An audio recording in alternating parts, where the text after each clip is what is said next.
The car was still moving when the gunshot tore through the night. On a quiet Charlotte road, headlights cut through the darkness as Cherica Adams slumped forward in the passenger seat, blood soaking into the fabric of her clothes. She was 8 months pregnant. Her phone slipped from her hand. Somewhere behind her, another car accelerated, disappearing into the dark. At the wheel of the car ahead, a man gripped the steering wheel so tightly his knuckles went white. His name was Ray Carruth, a wide receiver for the Carolina Panthers, a first-round draft pick, a man who, just hours earlier, had eaten dinner with a woman now bleeding beside the road. And within minutes, he would make a decision that would end one life, destroy another, and expose one of the most shocking crimes in NFL history. Please subscribe to True Crime Zone, and let's keep breathing life into stories that were never meant to stay silent. Now, let's continue. Cherica Adams was still conscious when the first patrol car arrived. She was struggling to breathe. Her voice was weak, but clear enough to say something that would change everything. "They shot me," she whispered. "And my baby." The words were captured on police recordings that would later be played in court. Slow, painful, undeniable. What she didn't know, what she couldn't know, was that the man who was supposed to protect her had already vanished into the night, and that this wasn't a random act of violence. It was planned. Before we continue deeper, let us know in the comments where you're watching from. We'd love to hear from you. Now, let's continue. The road was quiet enough that night for the sound to travel. A single gunshot cracked through the air just after 12:30 a.m., echoing across Ree Road in Charlotte, North Carolina. It wasn't the kind of place where people expected violence. No bars spilling crowds into the street. No flashing lights. Just a stretch of asphalt, dim street lamps, and 2 cars moving through the darkness. One car slowed. The other sped away. Inside the slower car, Cherica Adams was fighting to stay alive. She had been shot once. In the back, the bullet tore through her body, damaging her spinal cord. Blood pooled beneath her as she struggled to breathe. She was 8 months pregnant. Her unborn son was still alive. Her phone lay near her hand. She had enough strength left to dial 911. When the operator answered, Cherica's voice came through thin and shaking. She explained that she had been shot while riding in a car. She described the vehicle behind them. She described the gunman. And then, almost as an afterthought, but with devastating clarity, she named the driver of the car she had been riding in, Ray Carruth. The call would later become one of the most important pieces of evidence in the case. Because by the time police arrived, Ray Carruth was gone. Ray Carruth didn't wait. He didn't run toward the sound of the gunshot. He didn't call for help. He didn't follow the ambulance. Instead, he kept driving. Witnesses would later tell police that Carruth's car slowed down immediately after the shot, almost as if he were checking to see whether the job had been done.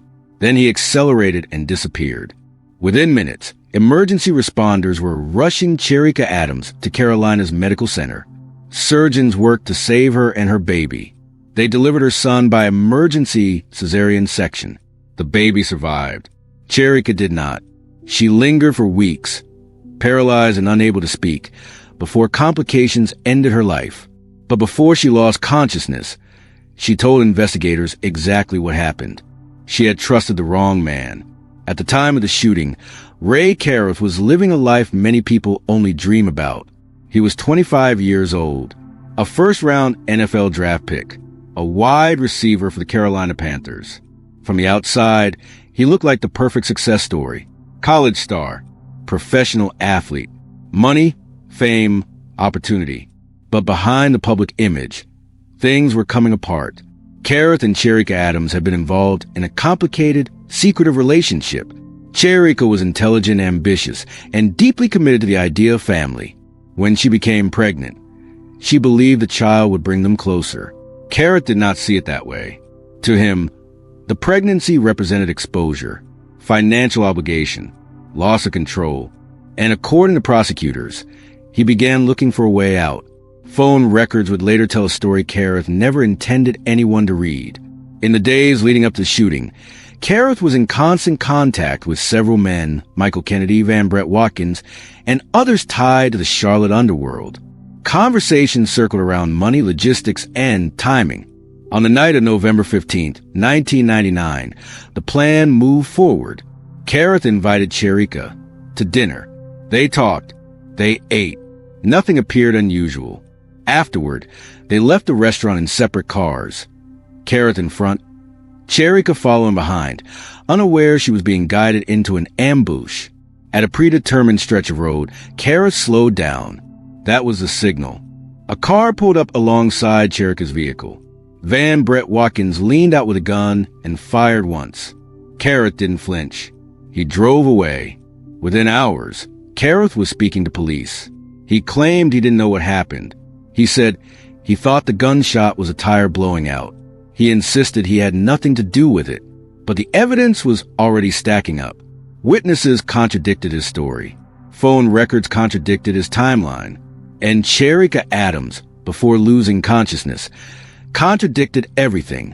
When police moved to arrest Kareth, they found something else. He was gone. Ray Kareth didn't just leave Charlotte. He fled the state, using cash and help from associates.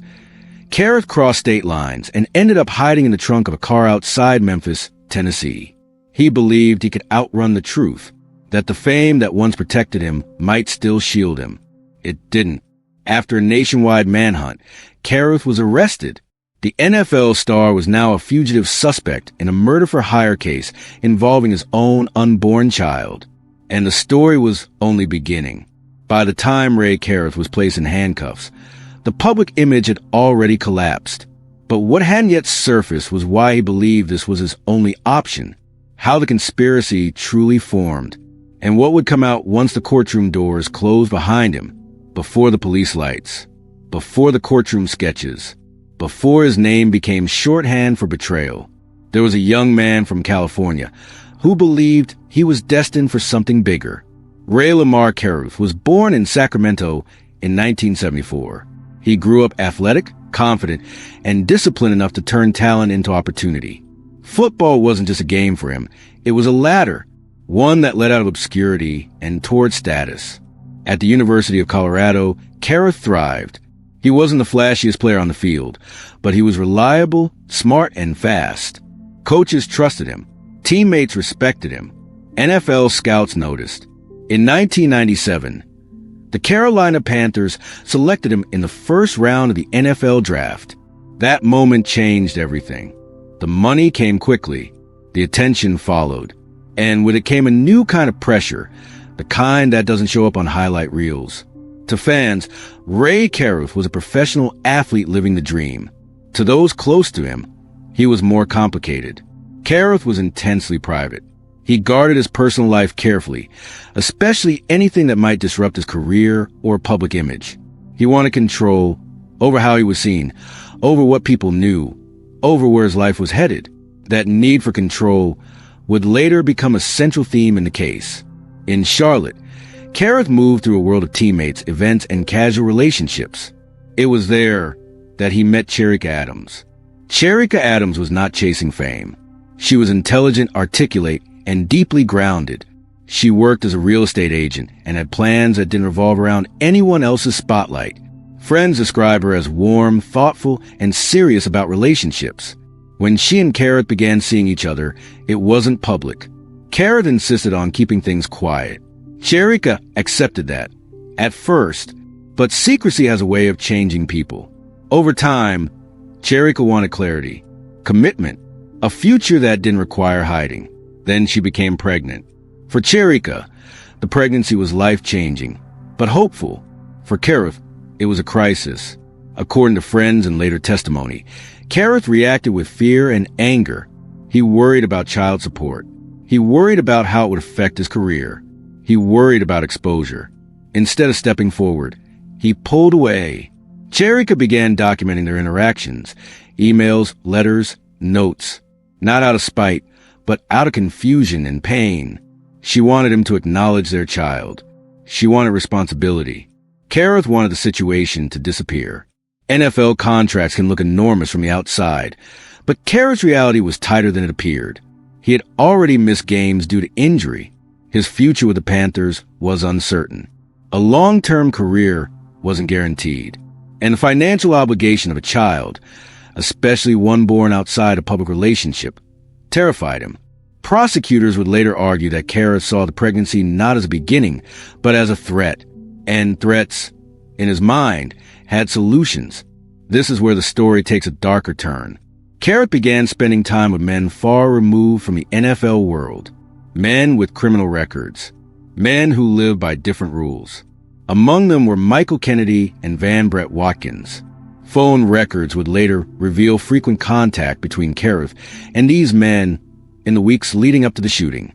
Calls at odd hours, repeated conversations, coordination. This wasn't casual. It was preparation. At some point, no one knows the exact moment, Kerith crossed a line in his own mind. The problem was no longer how to manage the situation. It was how to eliminate it. Prosecutors would later argue that Kerith believed removing Cherica would remove the child, the obligation, the exposure, and the future he didn't want. What he failed to consider was that people talk, records exist, and plans, especially bad ones, leave fingerprints everywhere. November 15th, 1999. Kerith called Cherica and invited her to dinner. There was no argument, no warning, nothing to suggest what was coming.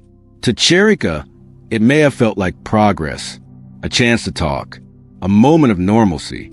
To Kerith, it was a final step. He chose the restaurant. He chose the route home. He chose the timing. Everything else was already in motion. What Kerith did not plan for was Cherica's strength. He did not expect her to survive long enough to speak. He did not expect her to name him. He did not expect a phone call that would echo through courtrooms years later.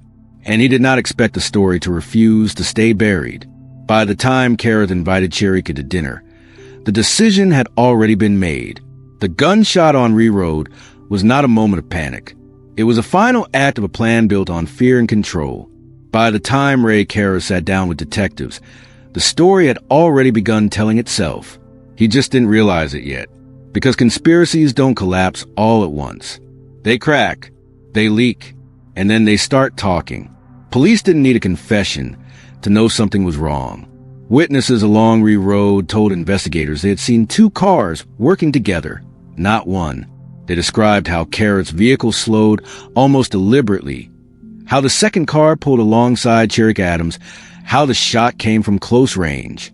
That wasn't chance. That was coordination. Then came the phone records. Investigators pulled Kerith's cell phone logs. What they found was impossible to explain away. In the days before the shooting, Kerith had exchanged dozens of calls with Michael Kennedy and Van Brett Watkins.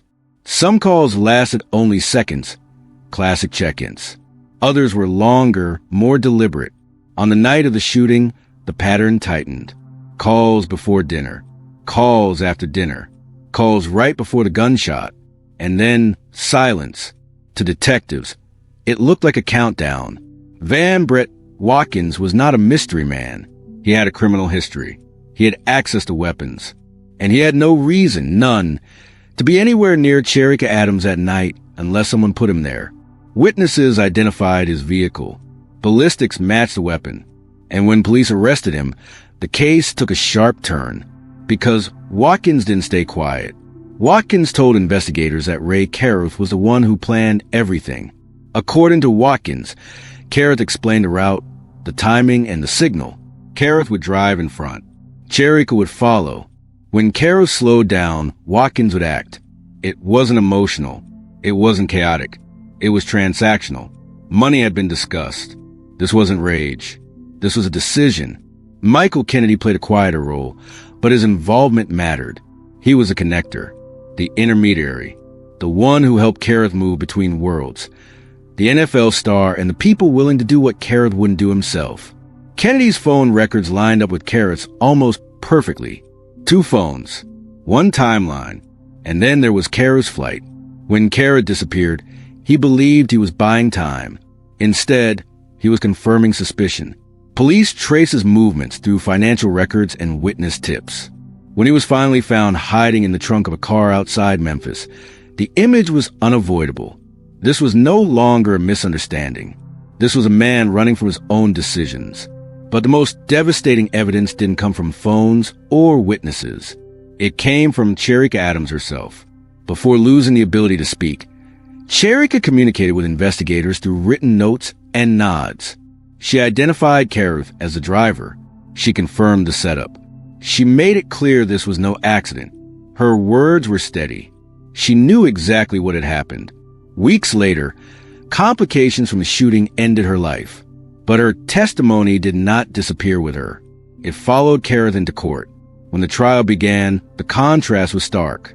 Ray Kareth arrived in suits. Calm, controlled. He looked like someone who still believed he could manage the narrative. The prosecution told a different story. They laid out the calls, the meetings, the money, the signal. They showed jurors how a professional athlete, afraid of responsibility, outsourced violence instead of facing consequences. The defense tried to create doubt, but doubt is hard to sustain when patterns repeat. The jury deliberated carefully. Kareth was acquitted of first-degree murder, but convicted on conspiracy to commit murder, use of an instrument to destroy an unborn child, and discharging a firearm into occupied property. The distinction mattered legally. It didn't matter morally. Ray Kareth was sentenced to 18 to 24 years in prison. The NFL career was over. The money was gone. The control he valued so deeply had evaporated. He was led away in chains, not as a wide receiver, not as a public figure, but as a man defined by one night and one decision. The courtroom doors closed, but the story didn't end there. Because the aftermath, the child who survived, the questions of responsibility, and the long shadow of that decision would continue long after sentencing. When the courtroom emptied, there was no sense of closure. There rarely is. Ray Kareth was led away to begin his sentence, but the consequences of that night did not end with the judge's final words. They spread outward, into families, into headlines, into a child's future, and into a silence that followed one woman's voice. Cherica Adams' son, Chancellor Lee Adams, survived the shooting, but survival came at a cost. The bullet that struck his mother deprived him of oxygen before birth, resulting in permanent brain damage. He would grow up with cerebral palsy. He would never speak in full sentences. He would never walk unassisted. From the beginning, his life was shaped by an act he did not choose. After Cherica's death, Chancellor was taken in by her mother, Sandra Adams, who became his full-time caregiver. She did not have the resources of an NFL star. She did not have fame or influence. What she had was resolve. Sandra Adams did not allow her daughter's story to fade quietly. She spoke publicly. She testified. She advocated for her grandson's care and dignity. When Kareth attempted years later to regain parental rights after his release, Sandra opposed him firmly. To her, this was not about punishment. It was about protection. She believed Kareth had forfeited the right to be part of the child's life the moment he chose fear over responsibility. Courts ultimately agreed. Prison stripped Kareth of everything he once relied on. There were no crowds, no cameras, no applause. Inside, he was just another inmate with a long sentence and a story everyone already knew. Over the years, Kareth maintained his innocence publicly. He insisted he did not plan the killing. He framed himself as someone caught in circumstances beyond his control. But the records never changed. The calls remained. The timing remained. The decisions remained. In 2018, after serving nearly 19 years, Ray Kareth was released from prison. There were no interviews waiting for him, no redemption tour, no second act waiting in the wings. The world had moved on, but the story had not. For many, his release reopened old wounds. For others, it raised uncomfortable questions about punishment, accountability, and what justice looks like when lives are permanently altered. Kareth did not return to football. He did not return to public life. And perhaps most importantly, he did not return to the role he once tried to erase, the role of a father. Chancellor Adams continued living with the consequences of a decision made before he ever took a breath. And Sandra Adams continued caring for him, long after the cameras stopped rolling. This case was never just about an NFL player. It was about control, about fear of responsibility, about what happens when power meets entitlement. Ray Kareth had options. He had money. He had legal pathways. He had support systems. What he lacked was a willingness to face the future honestly. And that refusal reshaped lives forever. There's no dramatic ending here. No final twist. No reversal. Just a road in Charlotte where something irreversible happened. A family that learned to live with absence. And a child whose life became a living reminder of one night's choice. Cherica Adams wanted accountability. She wanted her child acknowledged. She wanted the truth to be heard. And in the end, it was... Some stories stay with us not because of how they end, but because of what they reveal. This was a story about fame without character, about opportunity without responsibility, and about a woman whose voice refused to disappear, even when her life was taken. And that is why this story is still told, because silence would have been easier, but silence was never the truth.